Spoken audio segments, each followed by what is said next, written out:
कोई मुझसे पूछे कि आप क्यों नहीं बीजेपी को अप्रोच कर रही हैं बहुत बड़े किसी बड़े पद के लिए, घंटा नहीं चाहिए मुझे।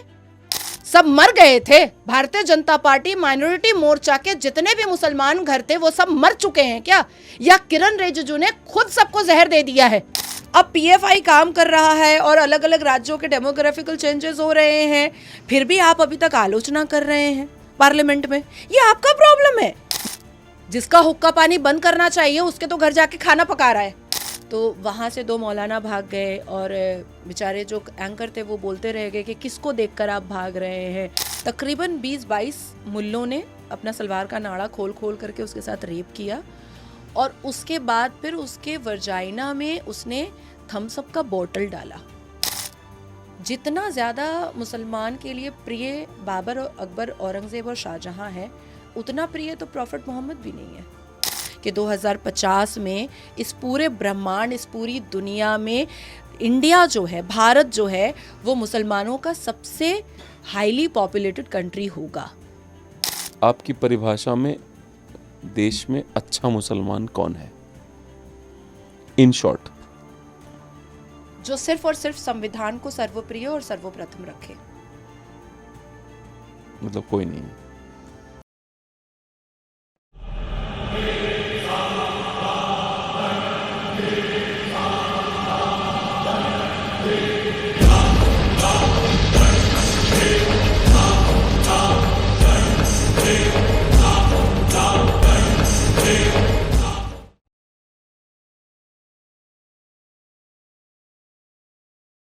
नहीं, आप किसी तारुफ की मोहताज नहीं हैं। अल्लाह ने आपको नवाजिशों से बख्शा है। पर राहुल गांधी की क्या प्रॉब्लम है, मैं जानना चाहता हूँ। पहले आप मुझे ये बताएं कि किस किस्म की नवाजिशों से अल्लाह ने मुझे बख्शा है। और मैं बेशक तारुफ की मोहताज हूँ, क्योंकि ये तारुफ की ना मोहताज होना ये घमंडी ज़ुबान होती है। तो प्लीज़ आप अपने व्यूअर्स को मेरा तारुफ ज़रूर कराएं। अल्लाह की नवाजिशें मैं देख सकता हूँ कि आपको अल्लाह ने जहाँ तक पहुँचाया है, जिस देश में जहाँ तक पहुँची हैं आप, वो जो मुकाम हासिल है आपको भारतीय जनता पार्टी में, जिस तरह से आप हैं, जिस तरह से आप गरीबों के लिए केसेस उनकी लड़ती मुफ्त में। मुझे अभी भी याद है कि आपने मुझे कुछ ऐसी पिक्चर्स भेजी थी जो बंगाल की रेप पीड़ित महिलाओं की, जो मैंने आपसे मना कर दिया था कि मुझे मत भेजा करिए, जिनकी केसेस आप लड़ रही थी, या कम से कम उनके परिवार के साथ जाके खड़ी तो हो ही रही थी कि let me fight for you. तो वो जो लड़ने का जो क्षमता है वो अपने आप में ऊपर वाले ने दिया है, तभी आप लड़ पा रही हैं। चलिए, मैं भगवान के शुक्रगुजार हूँ कि आपकी ज़ुबान से हिंदी भाषा आने लगी, क्योंकि नहीं, हमें हिंदी ही आती है। क्योंकि बॉलीवुड ने इतना सारे हिंदुओं पर इतना तांडव किया है ना सर पे, कि मतलब सबके दिमाग पर उर्दू वुड छा गया था। हाँ, आपका सवाल अब स्टार्ट कीजिए। मेरा सवाल ये है कि राहुल गांधी है कि मानता नहीं। आज ही के दिन उसके खिलाफ फिर से केस हुआ है, अमित शाह जी वाला। 2023 में सूरत वाले केस में भाई साहब की सांसदी चली गई थी। तो ये बंदा अपनी ज़बान पे कंट्रोल क्यों नहीं कर पाता? कुछ ना कुछ बोलता है, फिर माफ़िया मांगता है। बोल दिया सावरकर ने माफ़ी मांगी, तू माफ़िया मांगे जा रहा दिन रात सुबह शाम। क्या कहेंगे आप इस व्यक्ति पर? देखिए, लूज मोशन कई किस्म के होते हैं। कुछ लोगों को वॉशरूम जाना पड़ता है, मेडिसिन लेना पड़ता है, उसके मुंह में लूज मोशन होता है। और आपने कहा कि राहुल गांधी है कि मानता नहीं, उसका मुंह है कि मानता नहीं। कभी सिखों को वो अभद्र शब्दों से बुलाता है, कभी वो देश के प्रधानमंत्री को चौकीदार चोर बोलता है, कभी वो विदेश जा कर के कहता है कि भारत में सिख दस्तार और कड़ा नहीं पहन पाते, अपने ग्रंथों का उच्चारण नहीं कर पाते। और आज एआई की समिट में जो हमने नंगा नाच देखा कांग्रेस के द्वारा, मुझे जब मैं टीवी पे देख रही थी तो मुझे वेनेजुएला याद आ गया कि किस तरीके से एक नेता ने बर्बाद किया था उस देश को। वो देश इतना सक्सेसफुल था, इतना कामयाब था कि प्रत्येक व्यक्ति उस देश का बहुत ही फिनेंशियली स्ट्रांग था। और अचानक से एक नेता उस देश में आया और उसने देश की सरकार पर टिप्पणियां करना स्टार्ट किया और जनता बहक भी गई।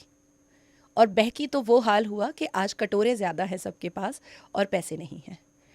तो मुझे कभी कभी ऐसा लगता है कि वो सभी लिब्रांडो हिंदू जो राहुल गांधी को अपना चचा मानते हैं और राहुल गांधी को अपना आइडियल मानते हैं या राहुल गांधी को अपना नेता मानते हैं, वो क्या देश को भिखमंगा बनाना चाहते हैं? क्योंकि नेहरू को जिद थी कि भाई हम जिन्ना को अपने मंत्रालय का चपरासी तक नहीं रखेंगे, तो उन्होंने जिन्ना को पाकिस्तान दे दिया और उसको वज़ीर आज़म पाकिस्तान का बना दिया और अपने आप को भारत का प्राइम मिनिस्टर बना दिया। फिर इंदिरा को लगा कि शेख मुजीबुर रहमान की मदद करनी चाहिए, लेकिन उन्होंने हमारी आर्मी को कूप नहीं करवाया और बांग्लादेश मुस्लिम देश बनवा दिया। फिर राजीव गांधी को लगा कि बहुत सारे स्कैम करने चाहिए, तो अनकाउंटेबल मल्टीपल स्कैम हो गए, जिसमें मारुति स्कैम, 2G घोटाला, बहुत सारी चीज़ें उन्होंने की। अभी काउंट करने लगेंगे तो 4 घंटे लग जाएंगे। उसके बाद संजय गांधी को लगा कि गाड़ी मेरी अटक रही है सेलमपुर में, शाहीन बाग में और जामा मस्जिद में, तो सबको तोड़ दो और एक स्मार्ट दिल्ली बना दो। तो वैसे ही राहुल गांधी को लग रहा है, क्योंकि उसी परिवार से आ रहा है, तो वैसे ही राहुल गांधी को लगता है कि अच्छा AI की समिट हो रही है और देश की प्रशंसा की जा रही है, देश को वर्ल्ड लेवल पर बिठाया जा रहा है, देश को जियोपॉलिटिकल डायस्पोरा पर बहुत ज़्यादा इन्हांस, ब्राइट और शाइन किया जा रहा है। तो चलो, मैंने जो अपने दादा अब्बू से, नाना अब्बू से सीखा है मुजरा और कोठा वाला काम, तो वो नंगा नाच ज़रा AI समिट में भी कर देते हैं। तो उन्होंने कर दिया। अच्छा, सबसे अच्छी चीज़ ये है कि डबल स्टैंडर्ड का जो जुडिशरी सिस्टम है, उससे ये बच भी जाते हैं ये लोग। अब ममता बनर्जी बिना यूनिफॉर्म के, हालांकि वो वकील हैं, ये मैं जानती हूँ कि ममता बनर्जी वकील है और वो बहुत अच्छी वकील रह चुकी हैं। अच्छा। कलकत्ता में 1994 और 1998 में जो उन्होंने केसेस देखे थे, वो अभी भी हिस्टोरिकल केसेस हैं उनके। एक एक बार में 30-30 लोगों का उन्होंने बेल अप्रूव्ड करवाया था अपने सबमिशन से। और आज अगर वो अपनी प्रैक्टिस स्टार्ट कर दे तो वो अभिषेक मनु सिंघवी, सलमान खुर्शीद और कपिल सिब्बल को कंपटीशन दे सकती हैं। वो इतनी अच्छी वकील है। लेकिन बिना यूनिफॉर्म के वो साड़ी और ब्लैक शॉल में उन्होंने सबमिशन दे दिया और अपने वकील को उन्होंने बोलने नहीं दिया। क्यों? क्योंकि VIP double standard judiciary system था। देश के प्रधानमंत्री को राहुल गांधी गाली परोसता है, वो जाकर के चीफ जस्टिस ऑफ भारत के सामने क्या बोल के आता है नहीं पता, और उसको रिलीफ मिल जाता है। तो डबल स्टैंडर्ड जुडिशरी सिस्टम। मुस्लिम पर्सनल लॉ बोर्ड के वकील जाते हैं, देश के सर्वोच्च न्यायपालिका को शरिया समझाते हैं। हमारे देश के सर्वोच्च न्यायपालिका के जजेस शरिया समझने की पूरी कोशिश भी करते हैं, हालांकि अरबी आए ना आए, उर्दू आए ना आए, आयतें और सूरतें आए ना आए, लेकिन हम समझेंगे भैया। तो ये double standard judiciary system, justice Verma को उनके घर में नोट जले हुए मिलते हैं और जस्टिस वर्मा याद आ गया, बट हाँ, तो उनके घर में जले हुए नोट मिलते हैं। किसके थे उस पे मत जाइएगा। नहीं, वो तो जाना ही नहीं है। बेवकूफ़ी तो ये है कि वो पकड़ाया क्यों। उसकी बेवकूफ़ी ये है कि वो पकड़ाया क्यों।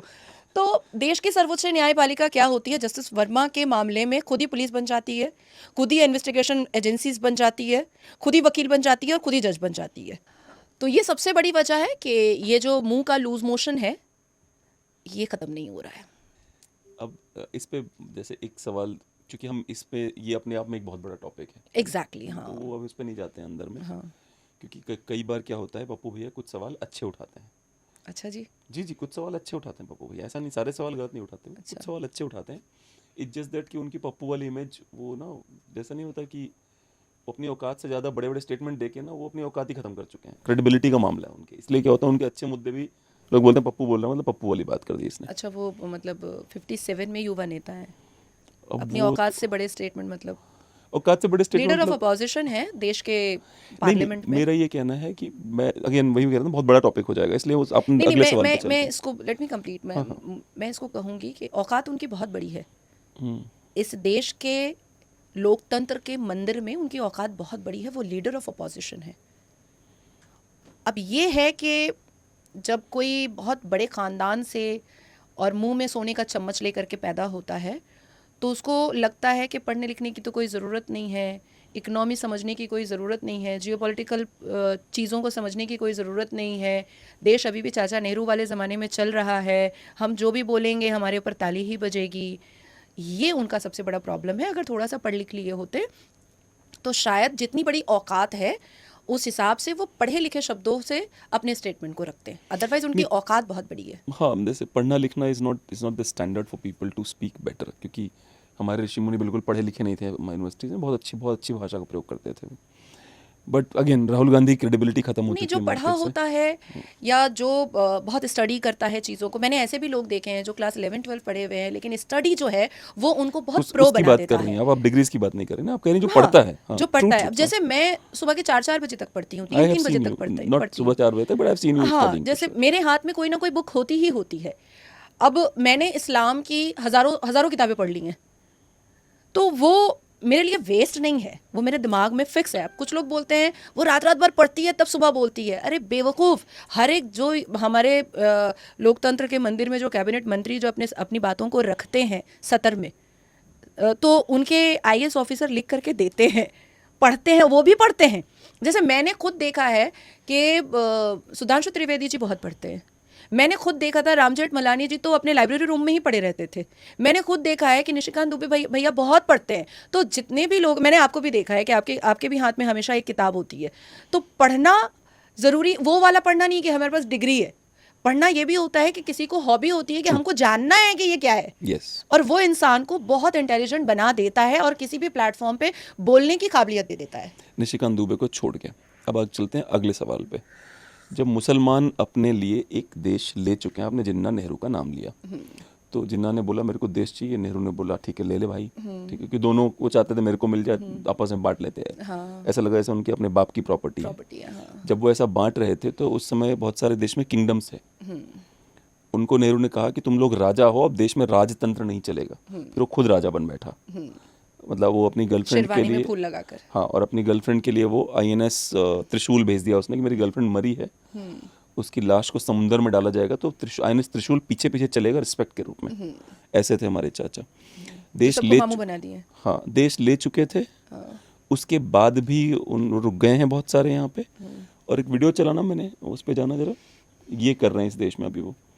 ये छत्रपति शिवाजी महाराज की झांकी निकल रही थी 3 अलग अलग जगहों पे। देश के 3 बड़े शहर, 3 तस्वीरें, लेकिन पैटर्न एक जैसा। मध्य प्रदेश के जबलपुर में बवाल हुआ, पत्थरबाजी हुई, तनाव फैल गया। कर्नाटक के बागलकोट में भी शोभा यात्रा के दौरान हिंसा हुई और तनाव, और हैदराबाद में भी कुछ ऐसी ही तस्वीरें जो है वो देखने को मिली। आग लगी, पत्थरबाजी हुई, अफरा तफरी मची। अब सीधा सवाल यह है कि क्या यह सिर्फ संयोग है या फिर इसके पीछे कोई सुनियोजित साजिश। तो एक तो ये वीडियो देखा, उसी में एक और वीडियो है वो भी चलाना, कि देखिए किस तरह से पुलिस वाला मस्जिद के उसके ऊपर वाला, ये देखिए किस तरह से पुलिस वाले के रोकने के बाद भी फिर भी मस्जिद से पत्थर फेंक ही दिया दोनों ने। तो पुलिस वाला खड़ा है, देखो रो रहा है, पत्थर फेंकने से रोक रहा है उनको। उसके बाद देखिए 2 पत्थर फेंके जाएंगे। देखिए ये एक पत्थर अभी चलेगा, देखिएगा, अभी दिखेगा, एक चल गया, एक पत्थर आ गया, एक पत्थर और आ गया, ठीक है। हाँ, 2 आगे। पुलिस वाला घुसा है वो हुआ, पूरा, हाँ, पुलिस वाला घुसा हुआ है। तो क्या आपको लगता है कि इस देश में एक और बंटवारा होगा? बिल्कुल होगा। तो मतलब आपको क्यों ऐसा लग रहा है कि नहीं होगा? मुझे लगा था हमारे आपके फेवरेट प्रधानमंत्री बने, क्या पता रोक दें वो। अच्छा, मुझे एक बात बताएं कि ब्रिटिश रूल जब था और आज़ादी में हमारे लोगों ने, हमारे वीरों ने इतने खून बहाए, तो ब्रिटिश कितना आया होगा? मैक्सिमम 1,20,000 थे मैक्सिमम। और उस वक्त भारत में हिंदू कितने थे? हिंदू थे लगभग 27 करोड़, 3 करोड़ मुसलमान थे। तो 30 करोड़। तो 30 करोड़ ज़्यादा होता है कि 1,20,000 ज़्यादा होता है? तो फिर हमने कैसे गुलामी कर ली? अच्छा ठीक है, मुग़ल आक्रांता आए, कितने आए होंगे? 2-4-10 लाख तो आए ही होंगे। और हम कितने थे? औरंगजेब के टाइम पे हिंदू का ही 10 करोड़ था। हिंदू सिर्फ 10 करोड़ था। तो 2-4 लाख ज़्यादा होता है या 10 करोड़ ज़्यादा होता है? 10 करोड़ ऑब्वियसली ज़्यादा होता है। तो क्यों मुग़लों ने तलवार की नोक पर सलवार पहना भी दिया और तलवार की नोक पे सलवार उतार भी दिया? क्योंकि हमारे बीच के ही लोग जो होते हैं वो दलाल और दल्ले होते हैं। हमारे बीच के ही जो लोग होते हैं वो गद्दार होते हैं। हमारे बीच के जो लोग होते हैं वो अपनी बेटी बेचने में देर ना करें तो वो देश बेचने में क्यों देर करेंगे? मजलिसे इत्तेहादुल मुस्लिमीन किसकी पार्टी थी? ये रज़ाकारी कासिम रिजवी की पार्टी थी, ठीक है। मजलिसे इत्तेहादुल मुस्लिमीन कासिम रिजवी रज़ाकारी ने कब बनाया? जब उसको जिन्ना और मुस्लिम लीग ने लात मार दिया पिछवाड़े पर, तो उसको लगा कि मेरी सेल्फ आइडेंटिफिकेशन तो अब ख़त्म हो जाएगी, तो अब क्या करना चाहिए? तो उसने मजलिसे इत्तेहादुल मुस्लिमीन बना दिया। अब ये कासिम रिजवी के साथ उठता बैठता कौन था? उसकी बूट लेकिंग कौन करता था? असदुद्दीन अवैसी के बाप दादा, ठीक है। असदुद्दीन अवैसी के बाप दादाओं ने कासिम रिजवी से वो ले लिया, मजलिस इत्तेहादुल मुस्लिमीन। कितने में लिया था पता है आपको? अमाउंट वगैरह कुछ था, ऐसे ही कब्जा कर लिया? लेट मी कंप्लीट, कब्जा कर लिया। मुसलमान केकड़ा होता है, उसको हल्के में मत लीजिएगा, एक दूसरे का पैर खींचने में बहुत आगे होता है। हाँ हाँ। तो अब असदुद्दीन अवैसी ने क्या किया, उसके आगे ऑल इंडिया मजलिस इत्तेहादुल मुस्लिमीन बना दिया, और हमारे देश के इलेक्शन कमीशन ऑफ भारत ने उसको रिकॉग्नाइज्ड भी कर दिया और एक पॉलिटिकल पार्टी का रूप भी दे दिया। अब हो सकता है कि आने वाले वक्त में जैश ए मोहम्मद आएगा और कहेगा ऑल इंडिया जैश ए मोहम्मद, उसको भी इलेक्शन कमीशन ऑफ भारत बोलेगा भाई पॉलिटिकल पार्टी है। उसके बाद हिजबुल मुजाहिदीन आएगा, बोलेगा ऑल इंडिया हिजबुल मुजाहिदीन, उसको भी इलेक्शन कमीशन ऑफ भारत बोलेगा पॉलिटिकल पार्टी है। उसके बाद लश्कर तैयबा आएगा, बोलेगा ऑल इंडिया लश्कर तैयबा, उसको भी इलेक्शन कमीशन ऑफ भारत बोलेगा नहीं नहीं नहीं भाई डेमोक्रेटिक राइट है इसका भी लीगल राइट है, संविधान इसको दे रहा है राइट, तो इसको भी दे दो, पॉलिटिकल पार्टी भारत का बना दो। तो बेसिकली हमारे बीच में कितने गद्दार बैठे हैं, हम उसको समझते भी हैं, हम उसको जानते भी हैं, लेकिन हम एक साथ मिल करके उसके ऊपर चढ़ाव नहीं करते हैं।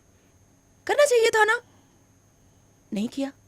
तो बहुत सी चीज़ें जो इग्नोर कर रहे हैं, चाहे वो देश की सरकार कर रही है, चाहे वो कोई राज्य सरकार कर रही है, चाहे हम आप मिल करके कर रहे हैं या कोई और मिल करके कर रहा है, लेकिन जो 22 करोड़ हैं वो अपनी स्ट्रैटेजी पर बिल्कुल बिल्कुल स्टक है। उनकी जो डायबॉलिकल स्ट्रैटेजी है वो कहीं नहीं हिल रही है। आप बिजी हैं, आप बिजी हैं कि आपका कारोबार है, आप बिजी हैं कि आपकी बीवी है, आप बिजी हैं कि आपके बच्चे हैं, आप बिजी हैं कि आज आप थक गए हैं, आज आप बिजी हैं कि आज वेकेशन पे जाना है, आप बिजी हैं कि आज इस बार का ना बहुत अच्छा बिजनेस नहीं हुआ है तो अभी ज़्यादा फोकस करना है। वो बिजी नहीं है, उनका मदरसा चल रहा है, उनके मदरसे में नोट छपाई, जाली नोट छपाई हो रही है, वो लव जिहाद कर रहे हैं, वो लैंड जिहाद कर रहे हैं, वो पत्थर मार रहे हैं, पुलिस पकड़ रही है हाथ, लेकिन फिर भी उनका काम है पत्थर मारना, तो वो पत्थर मारेंगे क्योंकि वो अपने इस्लाम से बेइंतहा मोहब्बत भी करते हैं और वो अपने इस्लाम की सारी बातों को और सारी प्रॉफिट मोहम्मद की पेशन गोइयों को पूरा करने के लिए वो बहुत अटल है। आप अटल नहीं है, आपका प्रॉब्लम है। पंडित जवाहरलाल नेहरू को अपने कैबिनेट के मंत्रालय में जिन्ना को चपरासी नहीं रखना था, इसलिए उसने कहा चलो तुम पाकिस्तान बना लो। तो यह पंडित जवाहरलाल नेहरू का प्रॉब्लम था, जिन्ना का प्रॉब्लम नहीं था। अब पीएफआई काम कर रहा है और अलग अलग राज्यों के डेमोग्राफिकल चेंजेस हो रहे हैं, फिर भी आप अभी तक आलोचना कर रहे हैं पार्लियामेंट में। ये आपका प्रॉब्लम है, ये उनका प्रॉब्लम नहीं है। वो अपने इस्लाम के लिए बहुत ईमानदार है, वो अपने पैगंबर मोहम्मद सल्लल्लाहु अलैहि वसल्लम की कही हुई बातों को पूरा करने के लिए ईमानदार है। वो अल्लाह सुभान और अल कुरान की लिखी हुई आयतों में जो कहा गया है कि ज़मीन के ज़र्रे ज़र्रे को इस्लामिक बनाना है, वो उसको पूरा करने के लिए ईमानदार है। आप ईमानदार नहीं है। आपने पढ़ा धर्मो रक्षते रक्षता, अरे पढ़ लिया ना, अब थोड़ी चले जाएंगे तलवार लेकर के, अब थोड़े ही चले जाएंगे हम भी, हमें नेता नहीं बनना है। अरे नेता बनने कौन बोल रहा है? वीर भगत सिंह जी को फांसी लग गई और वो हंसते हंसते फांसी पे चढ़ गए, उनको भी नेता नहीं बनना था। आज मुझसे कोई पूछे कि क्या आप पश्चिम बंगाल में टिकट ले रही हैं, घंटा नहीं ले रही हूँ और ना चाहिए मुझे। कोई मुझसे पूछे कि आप क्यों नहीं बीजेपी को अप्रोच कर रही हैं बहुत बड़े किसी बड़े पद के लिए, घंटा नहीं चाहिए मुझे, ताकि मेरी जुबान सिल जाए, ताकि फिर जो मैं अभी बोल रही हूं वो ना बोलूं और मुझे सस्पेंशन का लेटर आए। नहीं चाहिए, अपने पॉकेट में रखो अपना वो लेटर। तो ये जो ग्रीड है ना, ये ग्रीड हमें नज़रअंदाज उनके जो स्ट्रैटेजी है उससे करवा रहा है हमारी रोज़मर्रा की ज़िंदगी, और वो अपनी स्ट्रैटेजी पर बिल्कुल मुकम्मल है। और आने वाले जिस तरीके से प्योर रिसर्च रिपोर्ट भी आया कि 2050 में इस पूरे ब्रह्मांड, इस पूरी दुनिया में इंडिया जो है, भारत जो है, वो मुसलमानों का सबसे हाईली पॉपुलेटेड कंट्री होगा। ये प्योर रिसर्च रिपोर्ट है और दूर का नहीं है, 2026 का ही है। इंडोनेशिया को भी फेल कर देगा। अगर वाकई में कोई देश बचा रहा है इस पूरे ब्रह्मांड में मुसलमानों से, तो वो है चाइना। जो टेक्निक और जो इंजेक्शन चाइना लगा रहा है वही करना पड़ेगा भारत में भी, तब जा करके यहाँ पर अब टुकड़े नहीं होंगे। अदरवाइज टुकड़े होंगे, उसके लिए तैयार रहिए। और जो लोग आज लिबरल हिंदू बन रहे हैं उनके घर में भी ये कठमुल्ले घुसेंगे, क्योंकि जब मोदी जी के घर में घुसेंगे ना।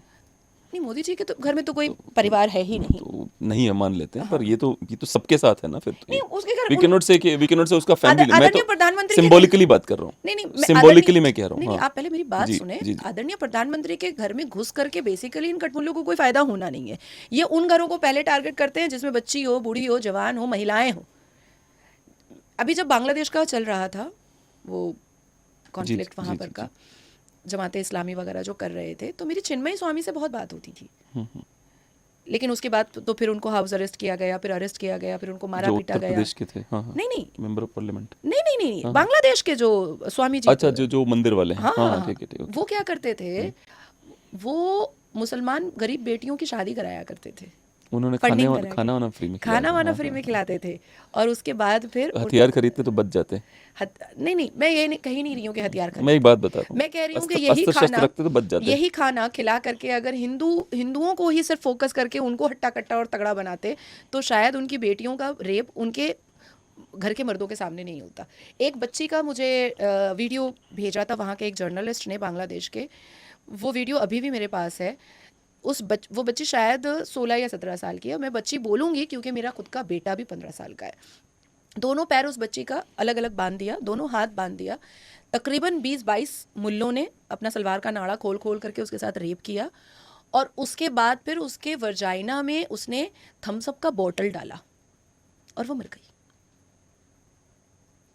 तो अगर किसी लिब्रांडो हिंदू को ऐसा लग रहा है कि नहीं, ये दाढ़ी वाला तो मेरा बहुत अच्छा दोस्त है, मेरे रूहानी मुसलमानों, मेरे प्यारे प्यारे मुसलमानों, अगर कोई ये सोच रहा है, तो 80 साल की बुढ़िया माँ को फक करने से और रेप करने से पहले भी ये कटमुल्ले सोचेंगे नहीं। वो रूहानी मुसलमानों वाले सोच लो, ये बात सोच लेना, ये बात इनको फर्क नहीं पड़ता, इनके लिए age is just a number.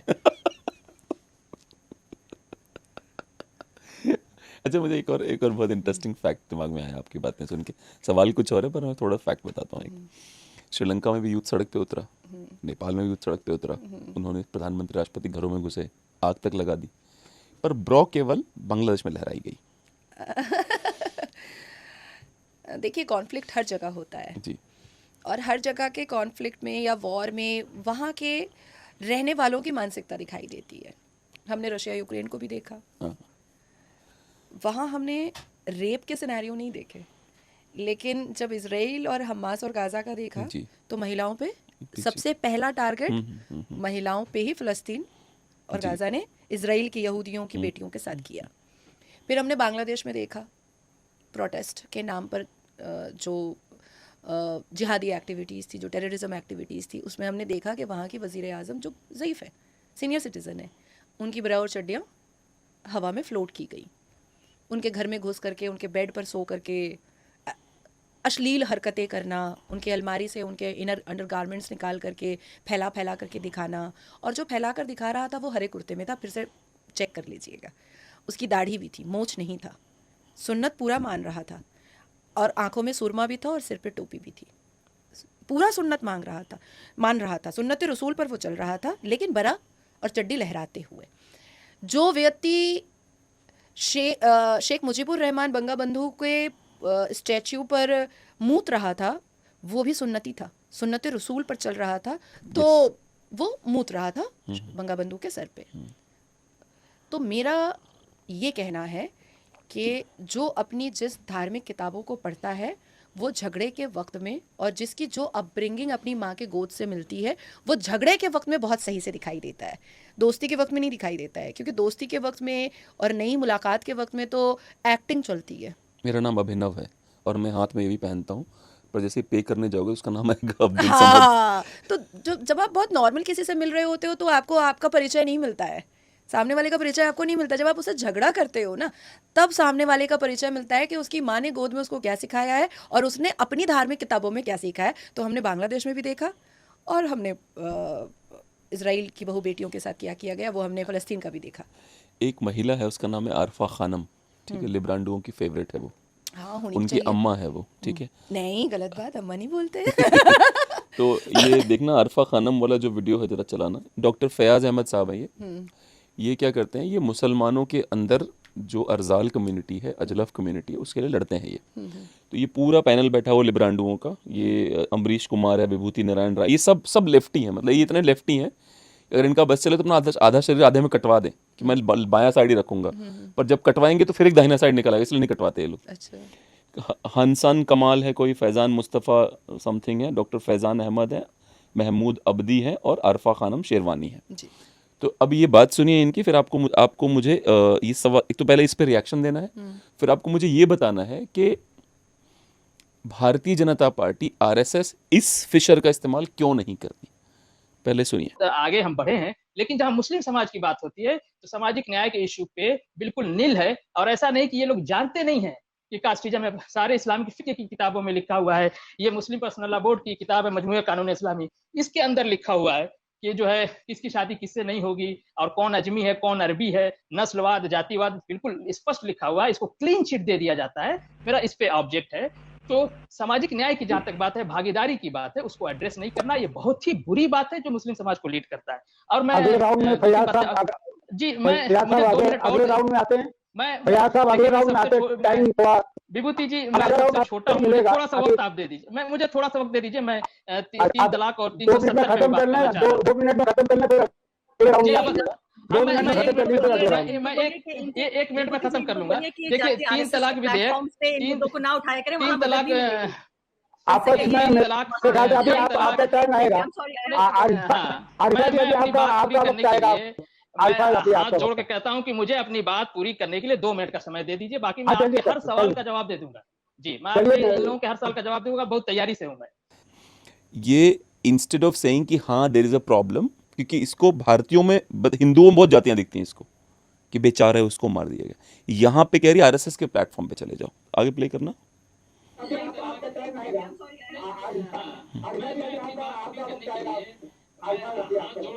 देखिए अपनी बात पूरी करने के लिए 2 मिनट का समय दे दीजिए। बाकी मैं आपके हर सवाल का जवाब दे दूंगा। जी मैं आपके इन लोगों के हर सवाल का जवाब दूंगा, बहुत तैयारी से हूं। स्टॉप कर दे, जी देखिए इसको बोलने नहीं दिया गया। ये लेफ्टी लिब्रांडो सब उसके पीछे पड़ गए और वो शो छोड़ के चली गई, जो अपने आप को सेक्युलरिज्म की सुरमाइन बनती है, जातिवाद की सुरमाइन बनती है कि पर यहाँ जैसे मुसलमानों में अशरफ के खिलाफ कुछ बोला और ये आदमी अरजाल है, ठीक है, और ये पीएचडी किया हुआ है, जिनमें अच्छी पीएचडी किया हुआ है, इसके सामने शो छोड़ के भाग जाओ, कुछ मत बोलो। तो दोनों सवाल हैं, इस पे आपका रिएक्शन, प्लस क्या कभी आरएसएस इस मुद्दे को उठा सकती है? क्यों नहीं उठा सकती है, बिल्कुल उठा सकती है। और अभी मैंने 100 वर्ष के हिंदू सम्मेलन में और अभी महाराष्ट्र में मैं थी 5 दिन, तो मैंने बॉम्बे में ये बात उठाया है कि जब महाराष्ट्र की सरकार ने 5% मुसलमानों का रिजर्वेशन रिवोक किया, तो नसीम खान जो नेशनलिस्ट कांग्रेस पार्टी के जो नेता हैं और कांग्रेस की वर्षा गायकवाड़, उन्होंने कहा कि ये तो मुसलमानों को मेन स्ट्रीम से हटाने का काम किया जा रहा है। पूरे पिटिशन को जब मैंने पढ़ा तो, क्योंकि उन लोगों ने कोर्ट की धमकी दी, पूरे पिटिशन को जब मैंने पढ़ा तो मैंने देखा कि शरद पवार के ज़माने में जो ये रिजर्वेशन दिया गया था मराठों को 16% और 5% मुसलमानों को, तो उसमें मुसलमानों के साथ में लिखा गया था बैकवर्ड मुसलमान। तो मेरा सबसे पहला सवाल ये था नसीम खान से कि कौन से पैगंबर बैकवर्ड थे कुरान में, और ये ब्लास्फेमी क्यों नहीं है? लेट मी कंप्लीट, क्योंकि फिर ये दूसरा क्वेश्चन आ जाता है। तो मैंने कहा कि नसीम खान साहब ये बताएं पहले कि कुरान में जितने पैगंबरों के बारे में अल्लाह सुबहान ने फरमाया है और बताया है, उसमें कौन से पैगंबर थे जो डोम थे, जो दलित थे, जो बैकवर्ड थे, जो चमार थे। तो नसीम खान गुस्सा हो गए। मैंने कहा पैगंबर मोहम्मद बहस हो रही थी? हाँ? बहस हो रही थी आपकी? नहीं, अच्छा, इट्स नॉर्मल कन्फ्रंटेशन। तो मैंने कहा कि पैगंबर मोहम्मद क्या बैकवर्ड थे? क्योंकि हम तो उन्हीं की अहले सुन्नत से आते हैं, हम तो उन्हीं के उसूलों पर चलते हैं। तो बहुत सारे लोग भी गुस्सा हुए और भी बहुत सारे कांग्रेस और एनसीपी के नेता मंत्री भी गुस्सा हो गए, लेकिन मुझे ऐसा लगा कि उनके पास जवाब नहीं था। तो जब हमारे कोई पैगंबर बैकवर्ड डोम दुसाद दलित थे ही नहीं, तो हमें रिजर्वेशन बैकवर्ड का क्यों मिलेगा? इसका मतलब है कि हमारी तौहीन हो रही है। हमें ओबीसी का क्यों मिलेगा रिजर्वेशन? इसका मतलब है कि आप हमारे पैगंबरों का, जो भी सरकार मुसलमानों को ओबीसी का रिजर्वेशन दे रही है या बैकवर्ड का रिजर्वेशन दे रही है, वो सरकार मुसलमान के पैगंबर मोहम्मद सल्लल्लाहु अलैहि वसल्लम की तौहीन कर रही है। तो ये सवाल उठ रहा है। कुछ लोग होते हैं जैसे ये आरफा खानम, इनका दोहरा चरित्र है। ये कोई बड़े शोरूम की शेरवानी नहीं है, ये बहुत छोटे से एक दुकान की गली कूचे की शेरवानी है। ये जब टीवी स्क्रीन पर आती हैं तो इनके कपड़े कुछ और होते हैं, और जब ये अपनी लाविश लाइफ जीती हैं तो इनके कपड़े कुछ और होते हैं। ये हिजाब के पक्ष में मुसलमान बेटियों को वर्गलाती हैं, बहकाती हैं और ख़ुद टांग खुले हुए ड्रेसेस पहनती हैं के साथ ये इनके पास इतना पैसा है कि ये हर साल कई बार ये विदेश यात्रा करती हैं। इतना पैसा है इनके पास। यूट्यूब चैनल बहुत सारे लोग चला रहे हैं। मुझे नहीं लगता है कि यूट्यूब चैनल जितने लोग चला रहे हैं उनके पास इतना पैसा होगा जितना आरफा खानम शिरवानी के पास पैसा है। तो ये पैसा कहाँ से आ रहा है उनके पास, ये उनको भी पता है और हमें भी पता है। विडंबना बस इतनी सी है कि इनके ऊपर जो इंक्वायरी होनी चाहिए वो अप्रोप्रिएट तरीके से हो नहीं रही है। कौन रोक रहा है, किस लिए रोका जा रहा है, ये मुझे नहीं पता है। और हर एक चीज़ में मैं अपनी टांग घुसाना भी नहीं चाहती हूँ क्योंकि ऑलरेडी मैंने बहुत सारे दरवाजे खोल कर रखे हैं। तीसरी बात आती है कि हम तो खुद 72 फिरकों में इतने उलझे हुए हैं, इतने फंसे हुए हैं कि अब अभी कोई शिया मेरे घर पे आ जाए तो फतवा जारी हो जाए कि इसके घर पे शिया आया है, इसके घर पे रिश्तेदारी शिया से ये कर रही है, ये अहले सुन्नत से आती है, ये पैगंबर मोहम्मद के सुन्नत रसूल पर चलती है और इसकी शिया से दोस्ती हो रही है, एक प्लेट पे खा रहे हैं, ये तो फतवा जारी हो जाएगा। वहाबी को सुन्नी मानने को तैयार नहीं है, अहमदिया को सुन्नी मानने को तैयार नहीं है, मतलब 71 फिरका को सुन्नी समुदाय मानने को तैयार नहीं है। और हम किस पर टिप्पणियां करते हैं बैठ करके? दूसरे लोगों पर, दूसरे जाति और धर्म वालों पर। हमारा खुद का मुंह नहीं है कि हम किसी पर टिप्पणियां कर सकें। तो मुझे लगता है कि आरफा खानम शिरवानी बार बार भागती हैं। अभी कुछ दिन पहले NDTV से भी भागी थी, उससे कुछ दिन पहले सबूही खान के सवालों का जवाब वो नहीं दे पाई थी। कल मैं एक बड़े चैनल पर थी, नेशनल न्यूज़ चैनल पर, नाम नहीं लूँगी मैं, तो वहाँ से 2 मौलाना भाग गए और बेचारे जो एंकर थे वो बोलते रह गए कि किसको देखकर आप भाग रहे हैं। तो उसने बोला कि बस किसी को भी देखकर भाग रहे हैं। बाद में पता चला कि नाजिया इलाही खान बैठी हुई थी तो हम भाग गए क्योंकि मैं क्या करती हूँ, डिकोड कर देती हूँ। अच्छा, मैं कभी भी स्टूडियो में तोड़ फोड़ या हाथ पैर नहीं चलाती हूँ। मेरी ज़ुबान चलती है तलवार की तरह, यही काफ़ी होता है और वो सामने वाला मेरी शक्ल देखते ही भाग जाता है। तो और आरफा खानम को जब भी पता चलता है कि पैनलिस्ट में नाजिया है, वो नहीं बैठती है, वो बैठती ही नहीं है। तो भागने भगोड़ने का कोई सिस्टम उसका उठता नहीं है। तो Arfa Khanum Sherwani basically fake, fabricate, propaganda वाली क्लिप कटवा जुबैर के जैसा इसका ऑरा है। और मुझे ऐसा लगता है कि इंक्वायरी इसके ऊपर बहुत अप्रोप्रिएट तरीके से होनी चाहिए क्योंकि ये वही आरफा खानम है जो शर्जील इमाम की तारीफ करती है। ये वही आरफा खानम है जो कहती है आतंकवादियों का भी ह्यूमन राइट होता है। बिल्कुल। ये वही आरफा खानम है जो अफजल गुरु के लिए इसकी आंखों से आंसू गिर जाता है। ये वही आरफा खानम है जो बुरहान वानी को शहादत का दर्जा देने के लिए सबसे ज़्यादा बड़ी सी छाती लेकर के आगे आ जाती है क्योंकि माशाल्लाह बहन जी की छाती बहुत बड़ी है। तो मुझे ऐसा derogatory, no it's not derogatory.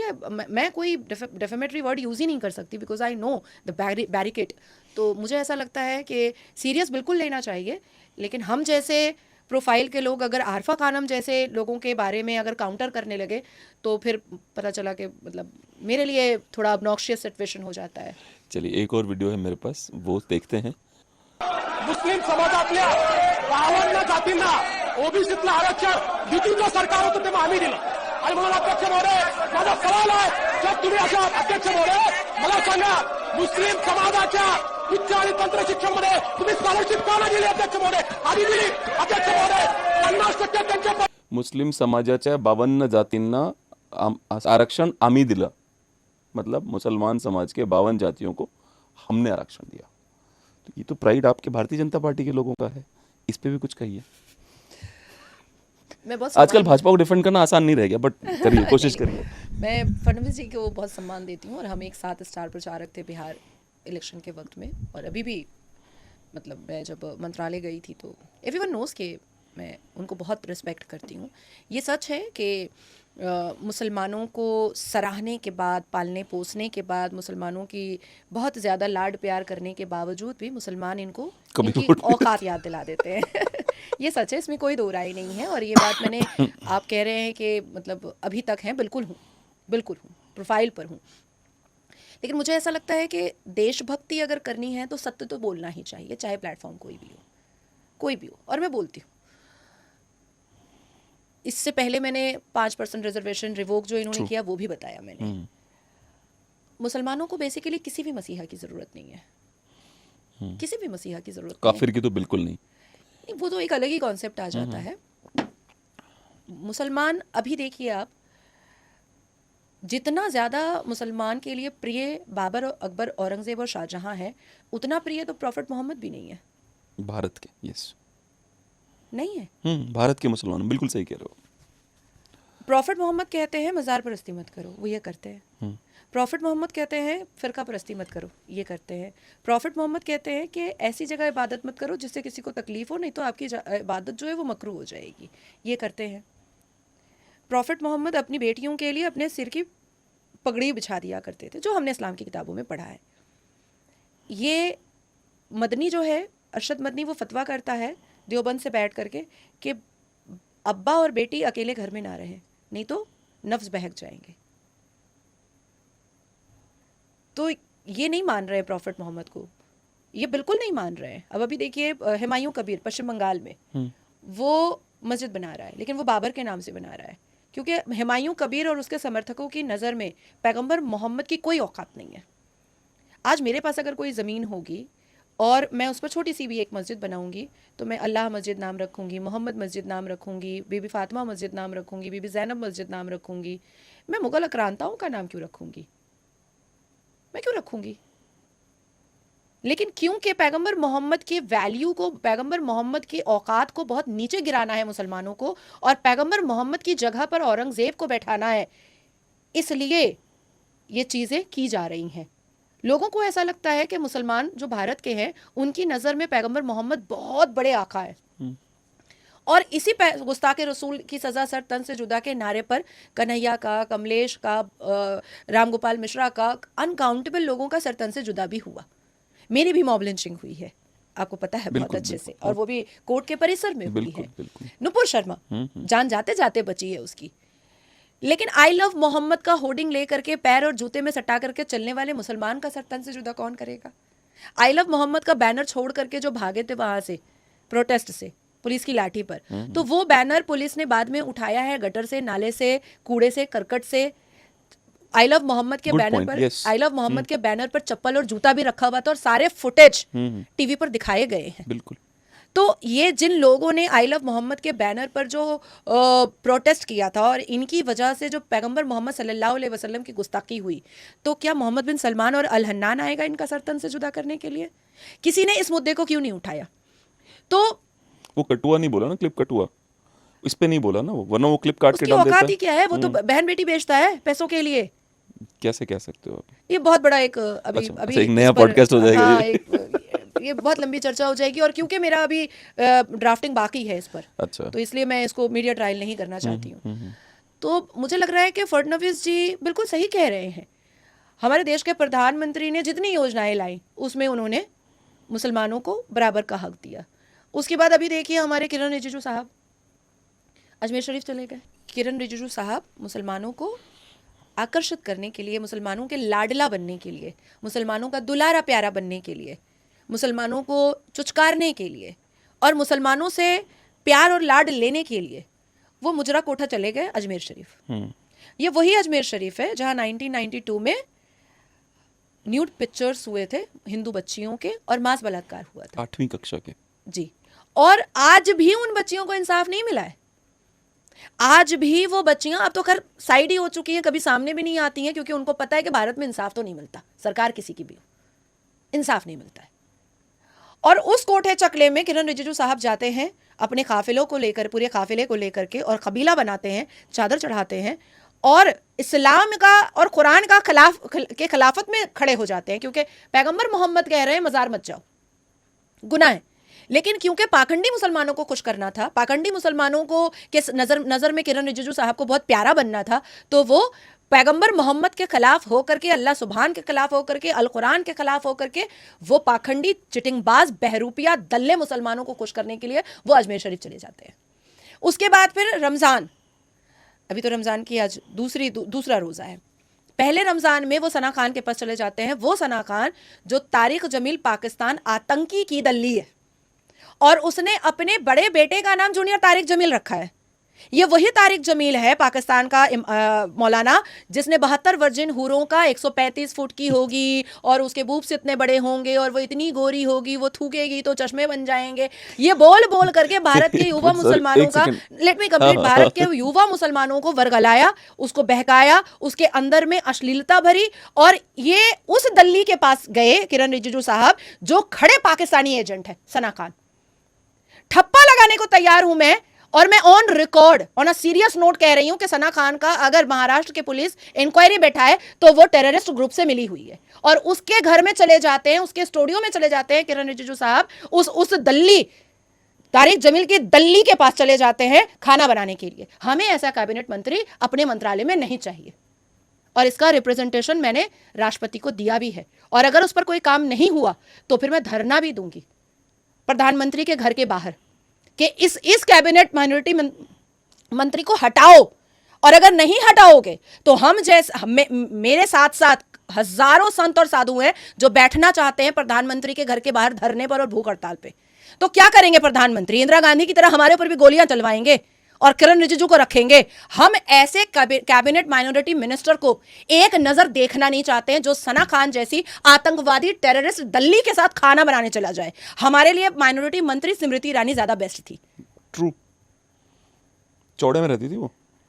जब स्मृति ईरानी थी तो मदरसा स्कैम बस्ट होता था।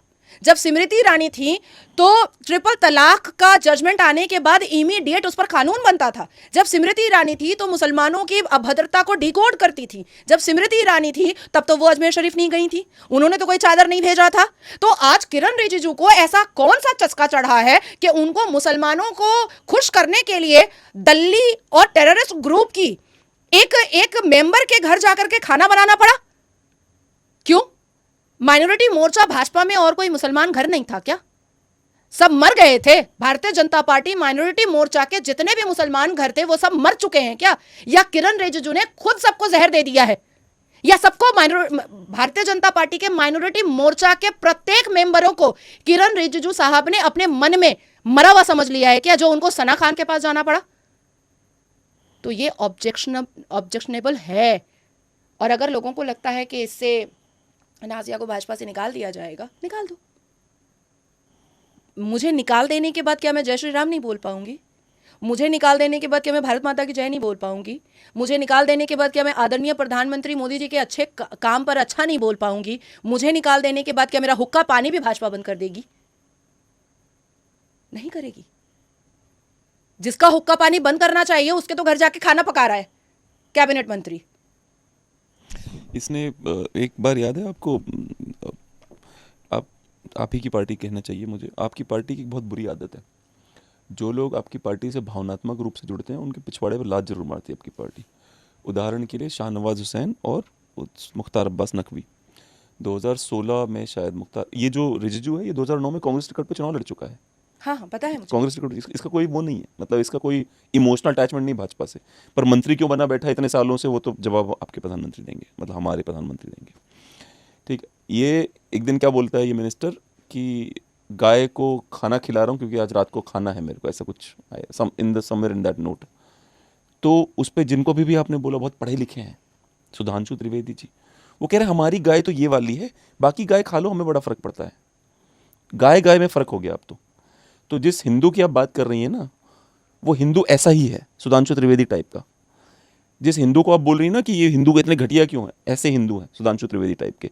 But let's bring you back to another topic of UGC, जहाँ पे सुधांशु त्रिवेदी जैसे लोग जिनके मुंह से एक शब्द नहीं निकला।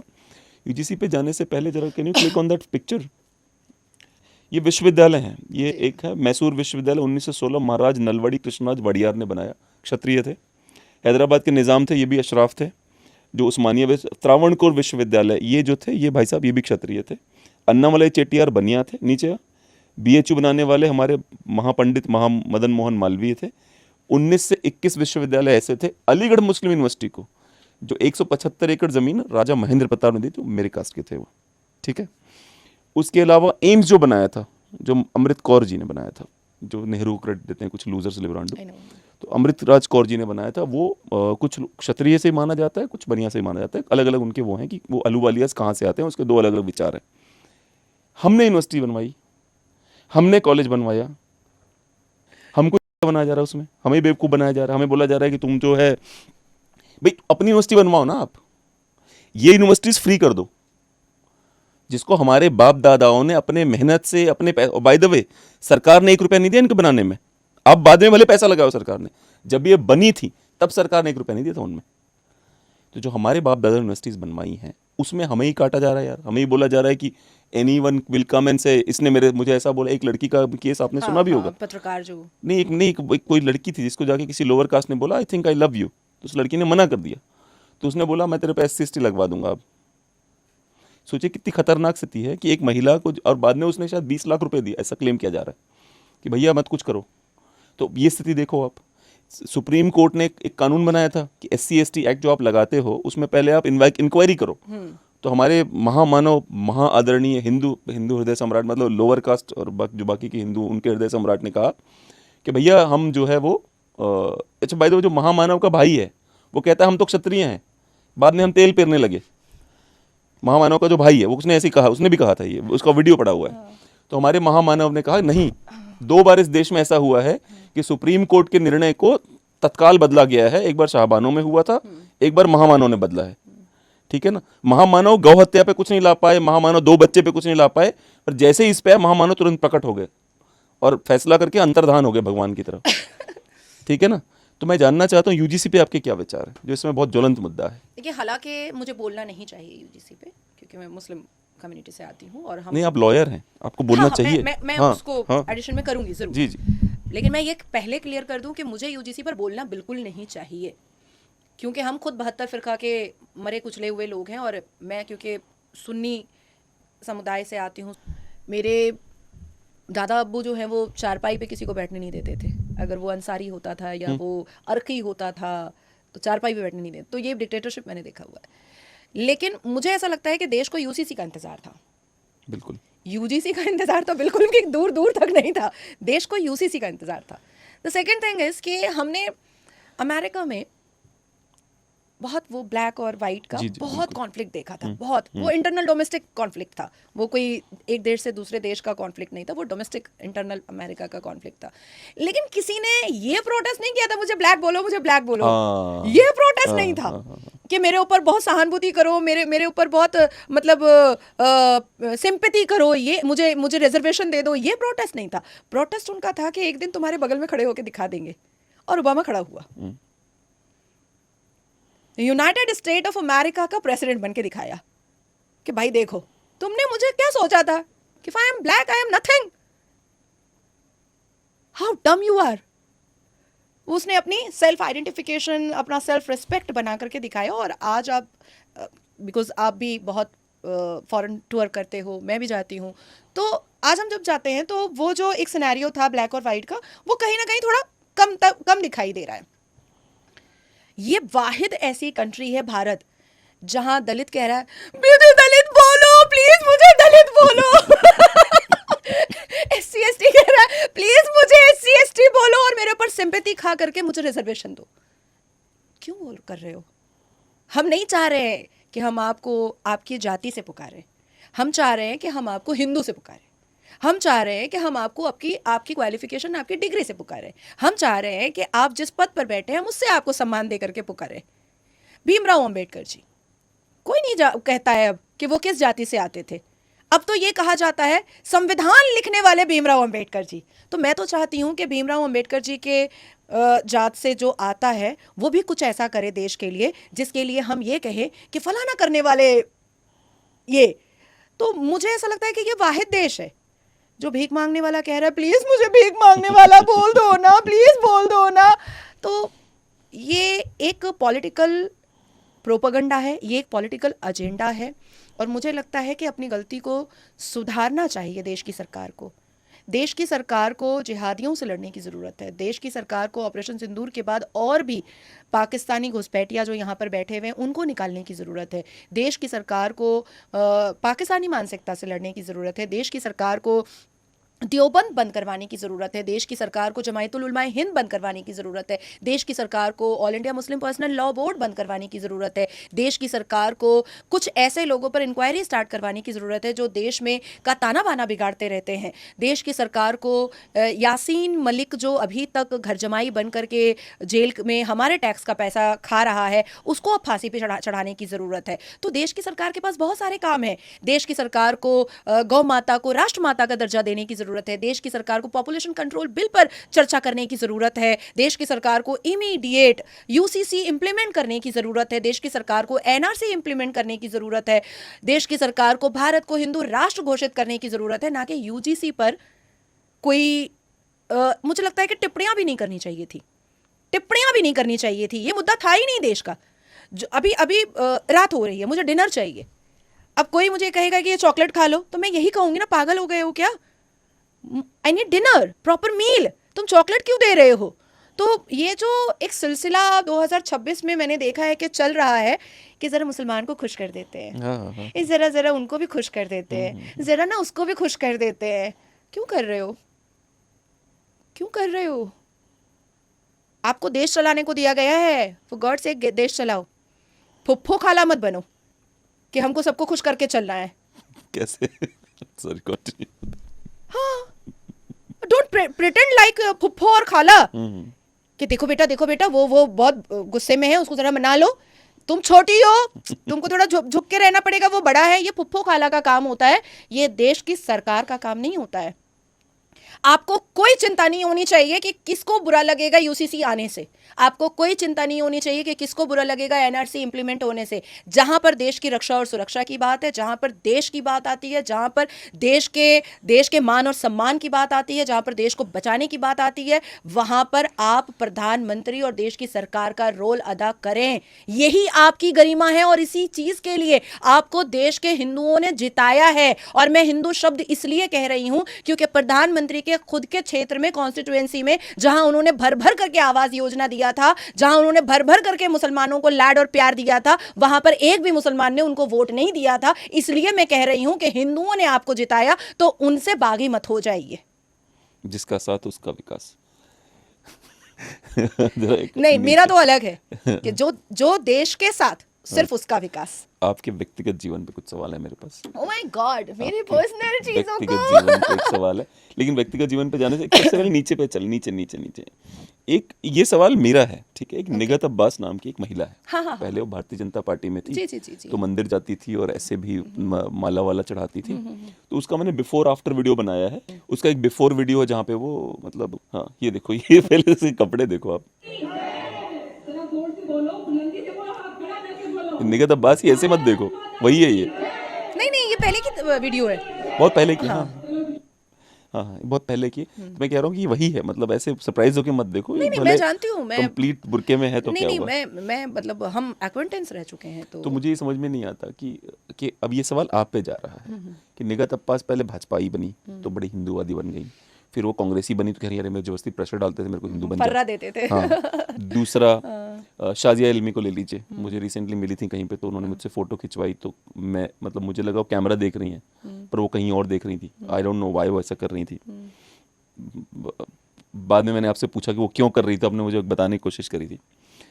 मुझे पहले पता होता तो मैं उनको बोलता बैठ जाए यार, मेरे फोटो मत एक्चुअली खिंचवा। होता क्या है कि जो लोग भाजपा के प्रवक्ता होते हैं या भाजपा के नेता मतलब नेत्रियां होती हैं, वो किसी भी मर्द के साथ अगर फोटो सिंगल लेती हैं, 1-to-1 लेती हैं, तो बाद में बहुत ट्रोल होना पड़ता है। अच्छा। बहुत ट्रोल होना पड़ता है। जैसे अभी मेरे भाई 21 साल का है, वो मेरा कज़न है, वो उसका मैं पीछे से उसको हक कर रही हूँ और एक जगह वो मुझे माथे पे किस कर रहा है। अब उसको ट्रोल किया जा रहा है कि इसके साथ फक करके आई हुई है। तो वो एक बहुत बड़ा इशू है हमारे साथ, जिसकी वजह से हमें थोड़े से प्रिकॉशंस रखने पड़ते हैं। कई बार मुझे भी लोग बोलते हैं कि दीदी अब फोटो जो है वो आप तो उधर ही देख रही थी और इधर तस्वीर आ गई, तो हमें हमारा मन नहीं होता है कि हम किसी का दिल दुखाएं। नहीं, मेरा दिल बिल्कुल नहीं नहीं, हमारा ये भी मन नहीं है, हम इंटेंशनली किसी को इंसल्ट भी नहीं करते हैं। जी। लेकिन ये हमारी मजबूरी होती है कि सिर्फ मुसलमान हमें ऐसे कटघरे में खड़ा नहीं करते, या हमें स्लट बोल करके वर्ड नहीं यूज करते हैं, या हमारे लिए अभद्र भाषा सिर्फ मुसलमान नहीं यूज करते हैं, हिंदू भी करते हैं। पर शाजिया जी तो उस एज से बाहर निकल गए, उनको कौन क्या ही बोलेगा? देखिए, With all due respect to her. Politics और ग्लैमर, ये दो ऐसी जगह है जहां पर मैं जिस दिन 70 और 75 की भी हो जाऊंगी ना, उस दिन भी मेरे ऊपर जो है वो गंदे आरोप लगाए जाएंगे। जैसे बहुत सारे जो भारतीय जनता पार्टी के ट्रोल इंदिरा गांधी के पीछे पड़ जाते हैं, आप ऐसी बात कर रही हैं। शबनम खान, अच्छा, मैं समझ नहीं पा रहा हूँ शबनम खान को आपसे क्या कष्ट है? क्या क्या कहा उन्होंने? देखिए तो पहले तो नाजिया कुछ कह रही हैं। सबसे पहले तो मैं आपको ये बताऊं कि शादी नहीं थी 6 दिसंबर को, एंगेजमेंट था यदि महाराज जी के यहाँ। ठीक है, इतना सा बहुत है, शादी नहीं थी आपने बोल दिया, अब शबनम खान तक ले चलो। हिंदू भाइयों को क्या फायदा मिलेगा उससे? क्या वो 10 बच्चे पैदा करने जा रही है? क्या वो इस हिंदू के साथ 10 बच्चे पैदा करेगी मुसलमानों की तरह? मुझे तो लगता है कि अगर इस तरीके का कुछ लोग ऐसा कर रहे हैं, मैं जानती नहीं हूँ आप किसकी बात कर रहे हैं, पर मैं ऐसा बता रही हूँ आपको, अगर कुछ लोग ऐसा कर रहे हैं तो जिससे शादी हो रही थी उस हिंदू भाई से पूछिए, कहीं वो मुसलमान बनाने को तो नहीं बोल रही थी महिला आपको? Stop it, हाँ। इनको क्या कष्ट है आपसे? शबनम दी इज रियली वेरी क्यूट, और कई जगह पॉडकास्ट के लिए मैंने उनका नंबर भी लोगों को फॉरवर्ड किया था कि बहुत अच्छा बोलती हैं, बहुत मतलब राष्ट्रभक्ति वाली बातें रखती हैं, इनको भी बुलाओ। और मैंने हमेशा उनका सम्मान किया और अभी भी सम्मान ही करूँगी। मुझे नहीं पता कि क्यों उन्होंने ऐसी टिप्पणियाँ दी हैं, लेकिन हाँ एक चीज़ मैं ज़रूर कहूँगी कि मैं अगर मैं किसी हिंदू से शादी करती हूँ तो मैं हिंदू धर्म एक्सेप्ट करूँगी। हाँ 10 बच्चे जहाँ तक पैदा करने की बात है तो वो मैं नहीं कर सकती क्योंकि मेरे ऊपर बहुत सारी जिम्मेदारियां हैं, लेकिन 2-3 तो पक्का करूंगी। इवन मेरे पास अभी बहुत टाइम भी है, अभी मेरा मोनोपॉज नहीं आ रहा है। 18 साल है मेरे पास अभी। अब पुनीत पे चलते हैं ना, आपको मेनोपॉज से पुनीत याद आ गया मुझे। Puneet has proof of Nazia, वो जो चला ना, वो ज्यादा वीडियो नहीं चला। नहीं मैं उसकी शक्ल नहीं देखना चाहती हूँ, अरे प्लीज। यार ऐसे मत करो यार। आप सवाल पूछ ले, मैं जवाब दे दूंगी। पुनीत के ही सवाल पूछना है तो उसकी वीडियो के बिना नहीं, कैसे? नहीं, आप अपने उस पर लगा दें। चलो सवाल मेरे जेन्युइनली मेरे मन में था कि ये ड्रामा शुरू ही क्यों हुआ? Why was this necessary? नहीं मैं तो इसको ड्रामा नहीं बोलूंगी। पर शुरू ही क्यों हुआ? मतलब आप ये जो इसने किया है इसको ड्रामा कह नहीं रहे नहीं, हैं? ओवरऑल जो ये पूरा, क्योंकि आप इतनी इमेच्योर नहीं हो कि इस रिश्ते में 4 महीने के लिए घुसो और बाहर आ जाओ और फिर इतना सारा हो जाए ड्रामा। नहीं वो एग्जैक्टली, जानना चाहता हूं। मैं इतनी इमेच्योर नहीं हूँ, and I had done something very भसड़ in my life that I agreed, and literally I had created some egregious scenario in front of me. लेकिन होती है इंसान से कभी गलती, और मेरी बहुत बहुत बहुत लाइफ में पहली बार जो पहला एक डिसीजन था मेरा, वो बहुत ही गंदा डिसीजन था जिसको मैं अग्री कर रही हूँ। अच्छा, मेरे दिमाग में जब मेरे घर से शादी का प्रेशर आ रहा था कि अब बहुत हो गया, अब तो कर ही लो, मतलब मेरे अम्मा अब्बा का रोना धोना स्टार्ट हो गया था, तो मुझे लगा कि अब अगर मैं इनके ऊपर छोड़ देती हूँ कि तुम पसंद कर लो तो ये मुसलमान ही पकड़ के लाएंगे, और इस बीच में ये आ गए, तो मुझे लगा कि ठीक है बंदा। और फिर मेरे दिमाग में था कि मैं भी विडो हूँ, एक बच्चे की माँ हूँ, सामने वाला भी डिवोर्सी है, उम्र में भी 50 साल का है, तो कल को ये नहीं कहेगा कि तुम विडो हो, एक बच्चे की माँ हो, तो मैंने तुमको, देखो मैं अनमैरिड था और मैंने तुमको एक्सेप्ट कर लिया। हम लोग दोनों एक प्लेटफॉर्म पर हैं। मैंने यही सोचा कि अगर समाज के हिसाब से कुछ मेरा माइनस पॉइंट है तो कुछ उसका भी माइनस पॉइंट है, सामाजिक तरीके से। अगर मैं किसी अनमैरिड लड़के से और मैं अपनी ही तरह 34 साल के लड़के से शादी करती हूँ तो कल को वो ये ना कह दे कि देखो मैंने अपने जीवन को तुम्हारे लिए समर्पित किया है, एक 15 साल के बेटे की माँ से मैंने शादी किया है, और वो उस वक्त ये बोलते वक्त वो भूल जाएगा कि भाई मैं तेरे ही एज की हूँ और तेरे से ज़्यादा नाम और पैसा और सब कुछ मेरे पास है। वो ये भूल जाएगा, क्योंकि वो जो मर्द का जो एक घमंड होता है ना, वो कहीं ना कहीं दिखता है। तो मैंने सोचा कि जब हम सेम प्लेटफॉर्म पे रहेंगे ना, तो किसी के मुंह से कोई घमंडी बोली नहीं निकलेगी। ना मैं बोलूंगी कि देखो मैं इतने बड़े प्रोफाइल पर हो करके मैं तुमसे शादी कर रही हूँ, ना वो बोलेगा कि देखो मैं 15 साल के बच्चे की माँ से मैं शादी कर रहा हूँ। तो मेरे दिमाग में ये आया, और सडनली जब इनकी एंट्री हुई तो मुझे लगा परफेक्ट है, ठीक है, कोई दिक्कत नहीं है। मेरी पुनीत जी से बात भी हो चुकी थी कि ऐसा नहीं है कि हम घर बसाने वाले हैं कि आप काम पे जाओगे, मैं टिफिन का डब्बा दूंगी और मैं काम पे फिर जाऊंगी, और आप मुझे सुप्रीम कोर्ट से पिकअप करोगे या पार्टी कार्यालय से या किसी न्यूज स्टूडियो से पिकअप करोगे। No no no no no, and there is nothing wrong in that.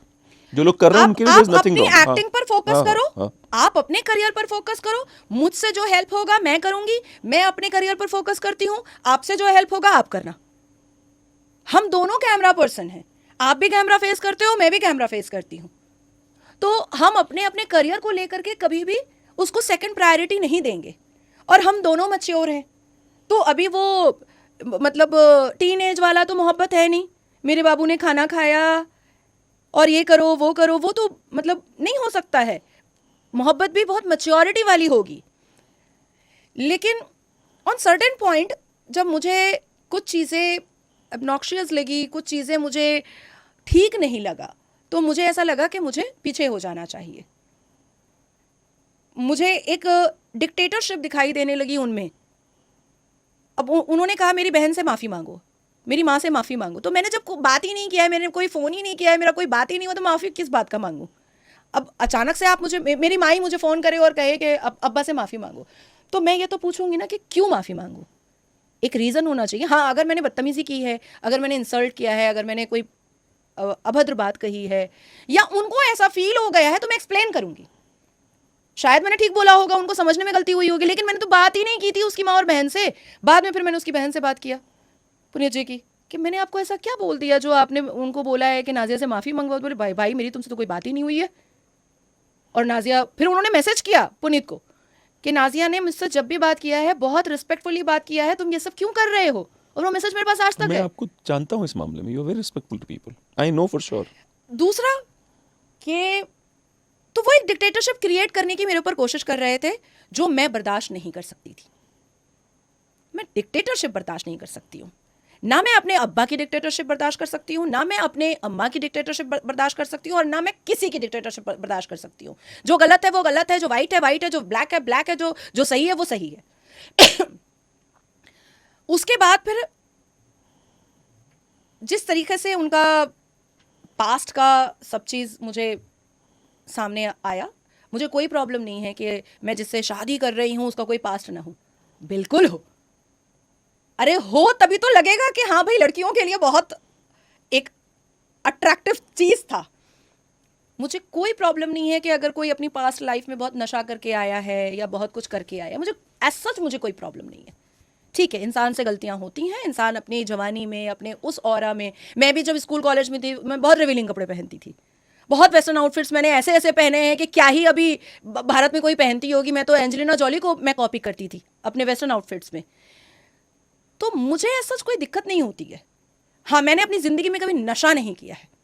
मैं स्मोक करती हूँ, मैं उसको अग्री करती हूँ, और मैं सबके मुंह पर पीती हूँ, छुपाती भी नहीं हूँ। लेकिन जब मैं किसी की लाइफ में हूं तो फिर मैं दूसरी औरत नहीं बर्दाश्त करूंगी। ये बहुत क्रिस्टल क्लियर है। दूसरा कि अगर मैं किसी के साथ रिलेशन में हूं, देन आई नीड कि वो टच में रहे।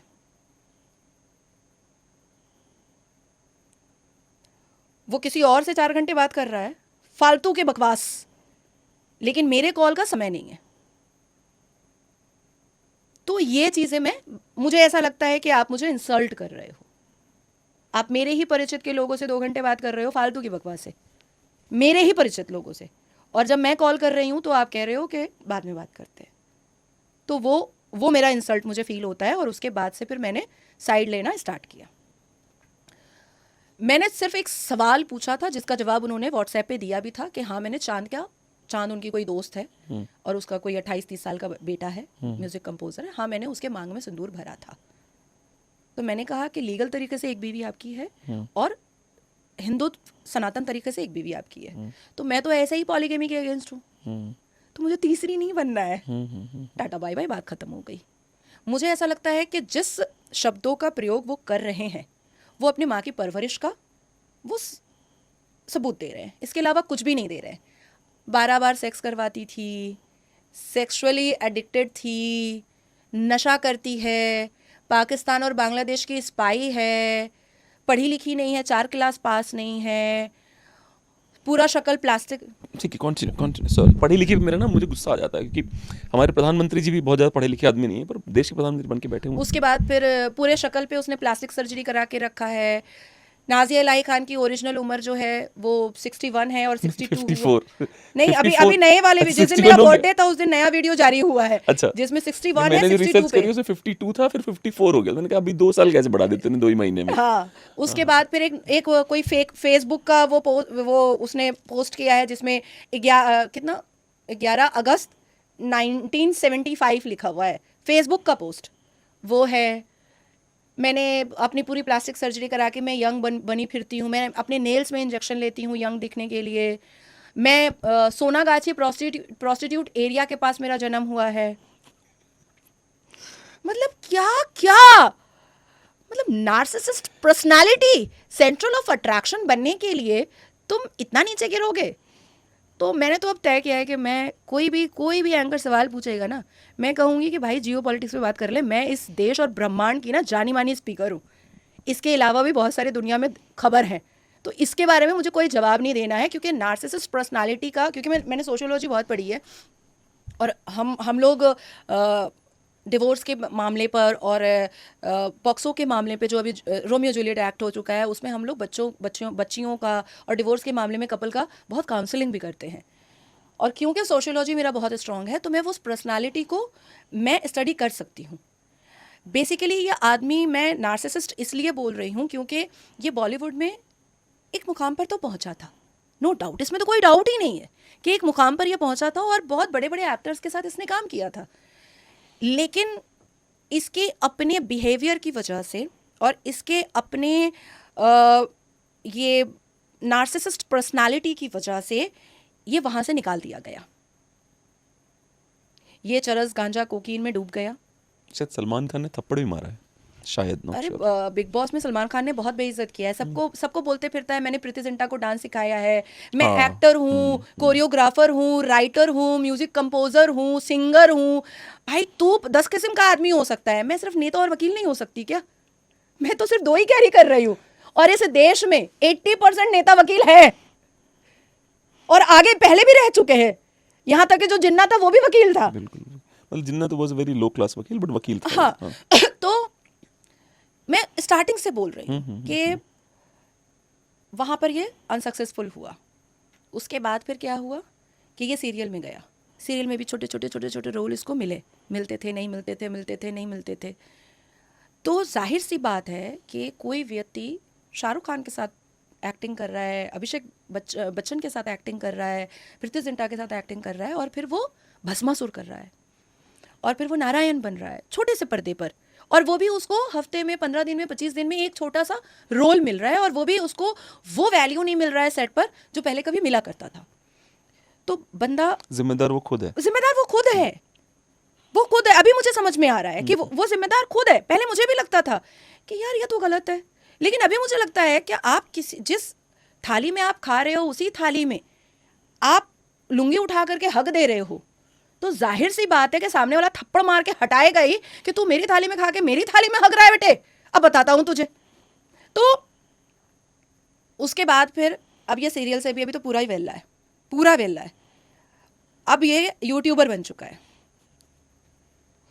और मुझे गालियां परोस करके 700-800 सब्सक्राइबर से 4,000 से ज्यादा सब्सक्राइबर इसने बना लिए। पर मुझे एक बात बताओ। नहीं, अभी पुनीत पुराण, अब मैं उसको चैलेंज दे रही हूँ कि तू 10 दिन बिना नाम लिए तो चला ले अपना वीडियो। भाई इस देश में कम से कम 15 लाख से ऊपर मुसलमान हैं, जो मेरी टीम ने निकाला है, जो यूट्यूबर जिनका मोनेटाइज हुआ है यूट्यूब चैनल मेरी वजह से, मुझे गालियां दे करके। तो जो मुसलमान मुझे गालियां दे रहे हैं वो इतने बड़े हरामखोर हैं और इतने बड़े चू हैं जो अपने घर का चूल्हा जला रहे हैं मुझे गालियां दे करके। तो कितने बेशरम है कि तो जो ऐसे क्लिप काटते हैं और उसके बाद पहले दाढ़ी में बोलता है, इसको देखिए ये है नाजिया इलाही खान, देखिए अल्लाह का जलवा, देखिए अल्लाह ने इजाब दिया है इसके ऊपर, इसका हिंदू बॉयफ्रेंड खुद कह रहा है कि ये सेक्स एडिक्टेड है, बर्बाद हो गई है। हाय रे पागल, मदरसा का एडुकेशन मुझे मत दिखा। फनी बात तो सुन लो, उस चूतिए पे 90,000 व्यूज आ रहे, पुनीत पे 4,000 बेचारे पे। तो मुझे ऐसा लग रहा है कि तुझे मैं कहां से बर्बाद दिख रही हूँ, बेवकूफ व्यक्ति, मैं तुझे बर्बाद कहां से दिख रही हूँ। एवरी डे मैं काम में इतनी बिजी होती हूँ कि मैं जिस भी पॉडकास्ट में और जिस भी स्टूडियो में पहुंचती हूँ सब मुझे यही कहते हैं, फिर से नाजिया तुम थकी हुई हो। और अभी भी मैं एंटर की तो आपने यही कहा कि तुम थकी हुई हो। बर्बाद तो वो है जो दीवार लग गया है अपने घर पे। जो व्यक्ति पूरे हफ्ते एक स्टेट में नहीं रहता है, ट्रैवल करता रहता है, अलग अलग राज्यों में बड़े बड़े पदों पर और बड़े बड़े जगहों पर बैठता है, उसको बर्बाद होना कहते हैं। जो महिला अपने पैर का जूता 50,000 से ऊपर का पहनती है, उसको बर्बाद होना कहते हैं। वो इस बात का मजाक उड़ा रहा था कि ब्रांड कॉन्शियस है बहुत ज्यादा। हाँ हूं मैं, बिल्कुल हूं मैं, और ये होना अपनी मेहनत की कमाई पर कुछ बुरा तो नहीं है, अपनी मेहनत की कमाई पर होना कुछ बुरा तो नहीं है। जरा आ जाए तो कोई, अगर एक बाप का जाना है कि किसी मर्द ने मुझे कभी कोई ब्रांड दिलाया हो, प्रूफ के साथ आए तो। और हमेशा मैंने कहा है कि मैं उस व्यक्ति से शादी करूंगी जो मुझे प्यार और सम्मान देगा, मुझे उससे पैसे नहीं चाहिए, अपना पैसा अपने फाड़े में रख, मैं काफी हूं अपने लिए और अपने बच्चे के लिए, मुझे किसी के पॉकेट का चवन्नी नहीं चाहिए। मेरी इतनी औकात मैंने खुद अपनी मेहनत से बनाई है कि मैं ब्रांड पहन भी सकती हूं और मैं अपने बच्चे को पहना भी सकती हूं। उसने कहा था एक अपनी ही किसी वीडियो में कि मुझे 1200-1300 रुपए का एक मिनी परफ्यूम डॉल्चे गबाना का दी थी। आप भी ब्रांडेड हो, मुझे पता है। क्या डॉल्चे गबाना का छोटा वाला परफ्यूम का बॉटल 1200 का आ सकता है? नहीं, जब तक कि वो फेक ना हो। जब तक कि वो फेक ना हो। अच्छा नहीं, अगर आप रेप्लिका भी ले रहे हो ना तो भी वो कम से कम 3000 रुपए का आएगा, अगर रेप्लिका में भी जा रहे हो आप, क्योंकि जो ओरिजिनल है वो 3000 का जो 6000 आएगा वो खरीदोगे नहीं ना कि भाई, मतलब पता होगा ना ये नकली है। तो नहीं, वो नकली समझ में भी आ जाता है तुरंत, और ओरिजिनल समझ में भी आ जाता है। तो जिस इंसान को ये नहीं पता है कि डॉल्चे गबाना का परफ्यूम कितने का है, वो इंसान नाजिया पे टिप्पणियां कर रहा है। और मुझे ऐसा लगता है ना कि जो जिस औकात का होता है वो उसी औकात के लोगों के साथ रहता है। मैं किन के साथ रहती हूँ? ब्यूरोक्रेट्स, आर्मीज, चीफ सेक्रेटरी, नेता, मंत्री, एडवोकेट्स, बड़े बड़े प्रोड्यूसर, डायरेक्टर्स। वो किसके साथ रहता है? संदीप अग्रवाल। कौन है संदीप? कौन है ना? हाँ, पुनीत से पूछिएगा क्योंकि उसकी गूगल तारीफ करिए बहुत भाई, करता संदीप है अग्रवाल। उसकी तारीफ बहुत करता है। अभी चेक करने की जरूरत नहीं है, इसको क्वेश्चन मार्क ही रहने देते हैं। Continue। मुझे लगता है कि पूरा देश नहीं जानता है उसको, लेकिन बंगाल उसको जानता है। अच्छा, और मैं आपके प्लेटफॉर्म से पुनीत वशिष्ठ को, Vashishtha, I am so sorry, क्योंकि वशिष्ठ बोलने से उसको गुस्सा आ जाता है। क्यों? वशिष्ठा वशिष्ठ is बोलो। right name। नहीं, वो बोलता है वशिष्ठा बोलो। वशिष्ठा तो अंग्रेजी नाम है, वशिष्ठ हिंदू नाम है। तो मैं चैलेंज करती हूँ कि संदीप अग्रवाल को इस भारत देश के किसी भी पुलिस स्टेशन में लेकर आ जाओ और मुझे बुलाओ। अच्छा, इतनी हिम्मत दिखा दो। शर्त सिर्फ इतनी है कि संदीप अग्रवाल पुनीत के साथ होना चाहिए। शर्त सिर्फ इतनी है, क्योंकि हिजाब ओढ़ करके जिहादन का काम करते हुए तो हमने लाखों को देखा है और मुसलमानों को डिकोड भी किया है।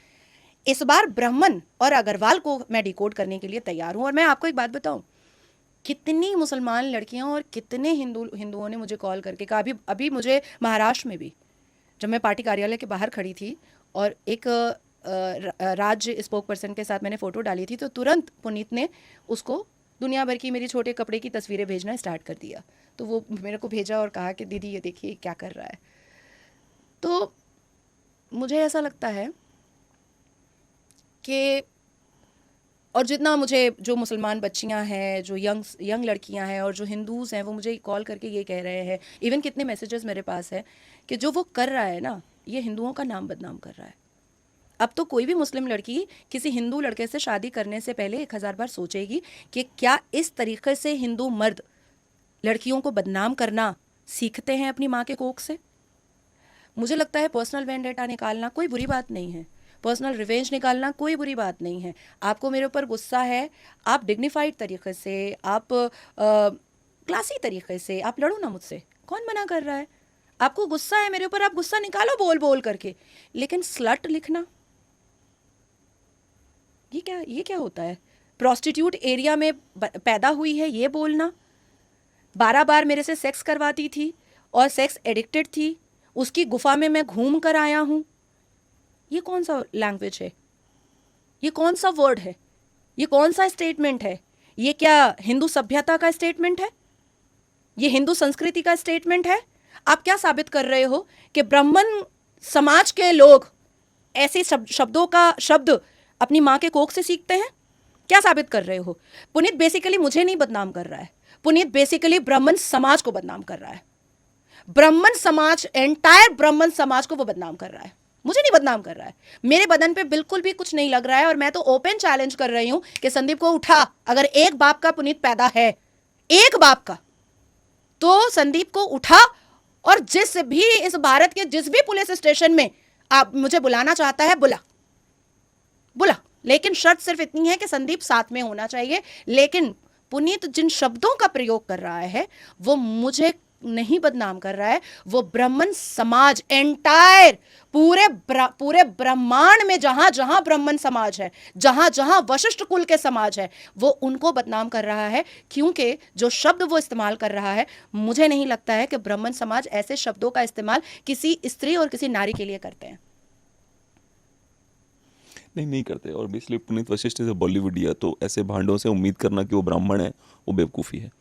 और मैं I would like to tell Puneet भाई, आप मेरे शो पे आ सकते हैं, ठीक है, क्योंकि इनके सवालों के आप जवाब दे सकते हैं। पर यार अपने करियर में फेल्योर की जो बिटरनेस है वो किसी नारी पे मत निकालो। आप फेल्योर अगर हुए होगे तो अपनी वजह से हुए होगे। मतलब जो जिस तरह से भी आप फेल्योर हुए हो सुशील जी, उसमें बिटर हो जाते हो मेरा ना। कहना है इस पूरे ब्रह्मांड में कई रिश्ते टूटते हैं और बनते हैं, कई डिवोर्स होते हैं और शादियां भी होती हैं।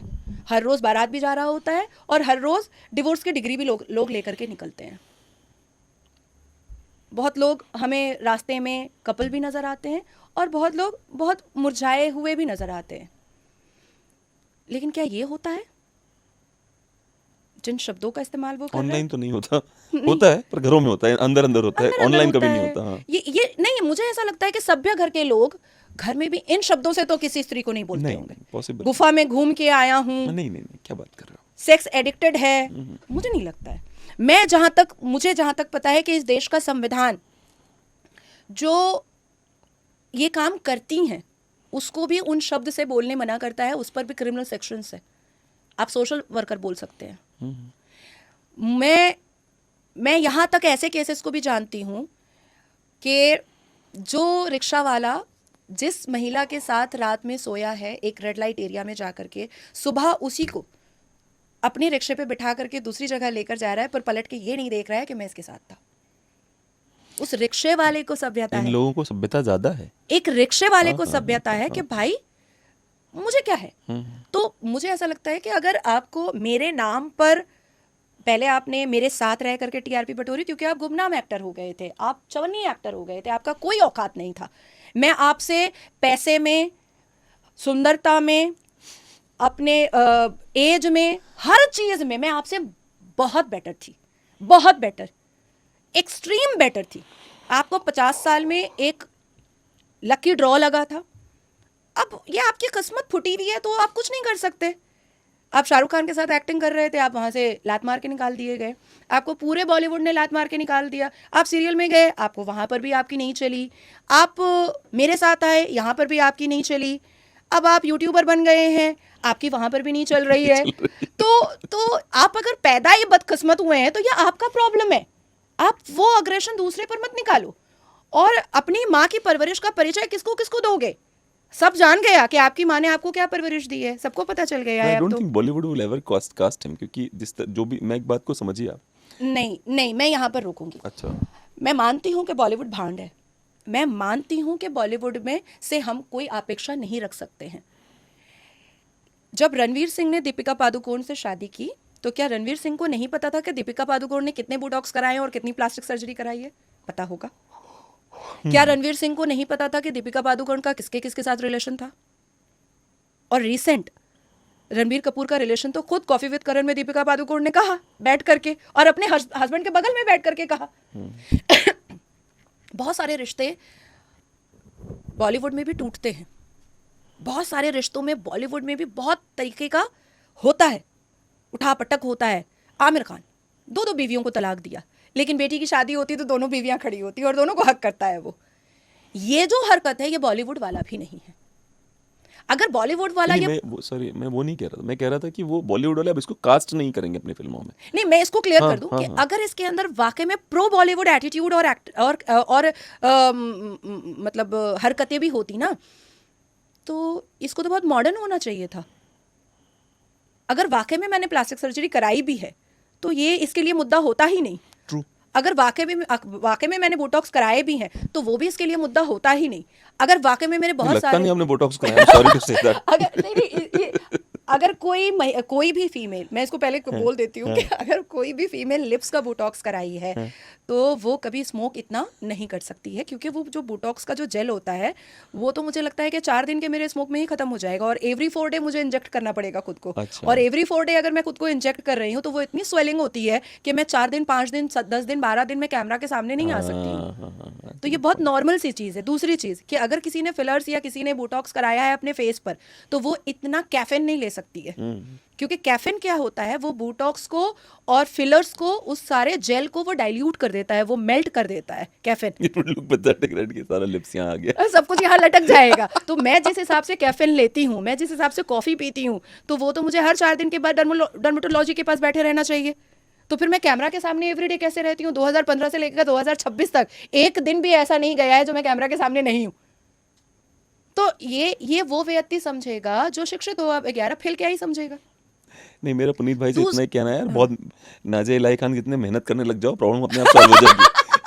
नहीं, एक्चुअली देखो ऐसा let me be honest with you, I am not your big fan, but I know one thing is that you are very hard working. Of course मैं आपका कोई भक्त नहीं हूँ मोदी जी की तरह, मतलब मोदी जी जैसे सोचते हैं उनके भक्त हैं, कोई भक्त नहीं हूँ, पर मुझे एक बात पता है that you are a very hard working person. I know that never for sure. depend on serendipity. I only believe on my effort, and I am workaholic. मुझे ये पता है। और मेरी मेहनत को देख करके, मेरे स्ट्रगल के इतिहास को देख करके जो लोग मुझे बहुत कम एज से देखे हैं, वो ये बात बोलते भी कि नाज़िया तुम अगर आज इतनी पॉपुलर हो तो तुमने मेहनत भी बहुत की है, तुमने बहुत बहुत स्ट्रगल भी किया है। लेकिन थोड़ा बहुत तो किस्मत भी होती है। बंदे का किस्मत साथ ही नहीं दे रहा है तो मैं क्या करूं? अच्छा, अब आप सोचो कि मेरे विरोध में रोज इतना टाइम निकालता है, वेला है, टाइम ही टाइम उसके पास है, और जब वीडियो बनाता है तो पीछे से माँ के बर्तन धोने का आवाज भी आता है। तो अब यहाँ पर भी किस्मत, आप सोचो कि बेचारे को किस्मत ने साथ नहीं दिया, MIM तक जब भी उसके पास नहीं गया कि अच्छा पुनीत भाई साहब, भाईजान, आप नाज़िया को इतना गाली दे रहे हैं, उसको आपने शब्दों से प्रोस्टिट्यूट बना दिया है, स्लट बना दिया है, आज आप मेरी पार्टी में ज्वाइन कर लीजिए। क्या है आपकी औकात? आप ऐसे 2 व्यक्ति 3 व्यक्ति के साथ घूम रहे हो जो ओपनली रोड पर घूम भी नहीं सकता।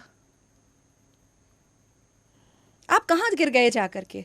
अब तो आपसे दोस्ती करने से पहले कोई सोचेगा कि भाई करें भी कि नहीं करें, कहीं 2 बातें हमने कह दिया तो कहीं फिर ये वीडियो ना बना दे। यस, इसलिए बॉलीवुड में कभी कास्ट नहीं करे, किसी फिल्म में नहीं लेगा उनको। कोई सीरियल वाला अब इसको नहीं लेगा, क्योंकि सीरियल में वक्त बिताना पड़ता है, लोग साथ में बैठे होते हैं, कोई भी 2 बात करेगा कहीं ना वीडियो बना दे। और जिस हिसाब से महिला को इंसल्ट और डिफेम करने की इसकी हरकत दिशा सालियान के वक्त से लगी हुई है, याद पता है ना आपको? नहीं, मुझे नहीं पता। इसको सुन लीजिए। दिशा सालियान का जब ब्रूटल मर्डर हुआ था, मिस्टीरियस मर्डर, तब भी इसने TRP बटोरने के लिए, क्योंकि ये डूब चुका था बॉलीवुड से, TRP बटोरने के लिए इसने मरी हुई दिशा सालियान को प्रेग्नेंट कर दिया था और सूरज पंचोली का बच्चा उसके पेट में डाल दिया था। अच्छा। उसके बाद पोस्ट कर दिया अपने सोशल मीडिया पे। अच्छा, वो पुराना सोशल मीडिया तो इसने ख़त्म कर दिया है। अच्छा। हालांकि मैंने कलकत्ता हाई कोर्ट को बोला है कि उसको रिकवर किया जाए। मामला मैंने CID को दिया है, कलकत्ता के CID को। तो इस मामले पर जब पोस्ट हो गया तो इस मामले पर मालवानी पुलिस स्टेशन ने इसको बुलवा लिया। आ जाओ भाई, बताओ क्या प्रूफ है तुम्हारे पास कि दिशा सालियान के पेट में सूरज पंचोली का बच्चा था।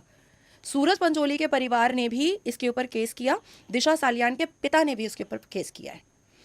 मालवानी पुलिस स्टेशन में माफीनामा दे करके आया। उसके बाद सारे मीडिया आ गए, मीडिया के सामने माफ़ी मांगा, और मीडिया को लिटरली, आप 5 साल पुराना इसका वीडियो उठा करके देखिए, ABP का और बहुत सारे चैनल्स का, लिटरली खड़े होकर के कहा आप लोग मुझे इतना सीरियस ले क्यों रहे? अच्छा, मेरे वाले मामले पे पहले कहा नाज़िया जो है ना, ये नागिन जो है ना, ये बांग्लादेशी और पाकिस्तानी स्पाई है। मैंने आप spy Pakistan just checking. Oh my god, आपको कोई you are a doubt very है? Bad spy actually. If you are a spy, you are a very bad spy. Very bad spy, मतलब वो लोग गोली मार देंगे मेरे ऊपर। तो वो मामला भी मैंने क्या किया, कलकत्ता हाई कोर्ट को ही दे दिया कि मेरे ऊपर इंक्वायरी कीजिए कि मैं स्पाई हूँ। मैंने ये नहीं कहा कि मुझे क्यों बोल रहा है, मैंने अपने प्रेयर में ये कहा है कि मेरे ऊपर इंक्वायरी कीजिए, क्योंकि ये व्यक्ति मुझे स्पाई बोल रहा है, क्या पता शायद मैं हूँ, तो आप लोग क्लियर हो जाओ भैया। उसके बाद जैसे ही उसको कुछ पता चला दूर दूर से, और सब कुछ इसको सिखाता है वो संदीप अच्छा और इसकी माँ पुनीत की माँ।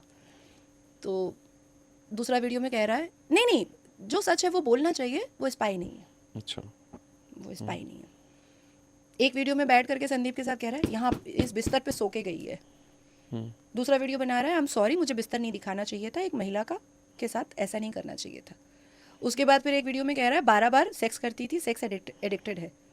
उसके बाद वीडियो बना रहा है वीक में 12 बार बोल रहा था वो, वीक में 6 दिन में 12 6 बार। दिन, विच इज फाइन, ए भगवान तब मुझे किसी ने कुछ गलत बताया तो 6 दिन में 12 बार थोड़ा ये तो थोड़ा है। Which is fine I guess. हाँ तो चमनप्राश दो पुनीत को कैसे ट्रेन हो गया भाई वो 50 साल का है ना, 34 से पाला पड़ा था वो भी खान से पाला पड़ा था, ये हमेशा खान को ही उंगलियां करता है। तो उसके बाद फिर वीडियो बनाया 2-3-4 दिन पहले, मुझे वो 12 बार सेक्स के बारे में नहीं बोलना चाहिए था। भाई तो पहले डिसाइड कर ले तुझे करना क्या है। नहीं but he is a very bad YouTuber because his content is very bad. बहुत सचमुच में उसका कंटेंट अच्छा नहीं है। कैसे होगा? वो अगर अपनी बुद्धि लगाए ना तो कंटेंट अच्छा हो जाएगा, पर बेसिकली वो अपनी माँ की बुद्धि पर चल रहा है। उसकी माँ बोलती है नाजिया को गाली दो और वो गाली देता है। चलिए एक अंतिम सवाल है मेरे पास आपके लिए कि अगर आपकी परिभाषा में देश में अच्छा मुसलमान कौन है, इन शॉर्ट? जो सिर्फ और सिर्फ संविधान को सर्वप्रिय और सर्वप्रथम रखे। मतलब कोई नहीं है? मुझे भी कंसीडर करें मुसलमान भी। चलिए, it was wonderful talking to you, thank you so much. Har Har Mahadev. Har Har Mahadev.